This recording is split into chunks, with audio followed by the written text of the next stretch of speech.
मनसे नेते अभिजित पानसे यांनी गंभीर आरोप केले। ठाण्यातून ड्रग्ज तस्करी सुरू असल्याचा अभिजित पानसे यांनी आरोप केलाय। कळवापूल, ब्रह्मांड, वागळे इस्टेट या भागात ड्रग तस्करीचं मोठं रॅकेट कार्यरत असल्याचा त्यांचा आरोप आहे।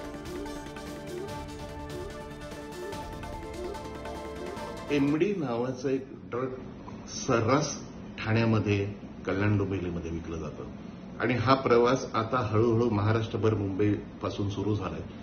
ठाण्यामध्ये मी अतिशय जबाबदारीने सांगतो की कळवा ब्रिजच्या खाली, त्याच्यानंतर आंबेडकर रोडच्या कॉर्नरला, ब्रह्मांडमध्ये, त्याच्यानंतर हिरानंदनी इस्टेटमध्ये, वागळे इस्टेट 16 नंबरमध्ये फोनवरती हे कॉन्टॅक्ट केलं जातं आणि तो माणूस येऊन ते एमडीच्या असे तांदळासारखे काहीतरी दाणे असतात, मी कधी आयुष्यात बघितलं नाही ते, पण पांढरे दाणे असतात, काही गुलाबी दाणे असतात।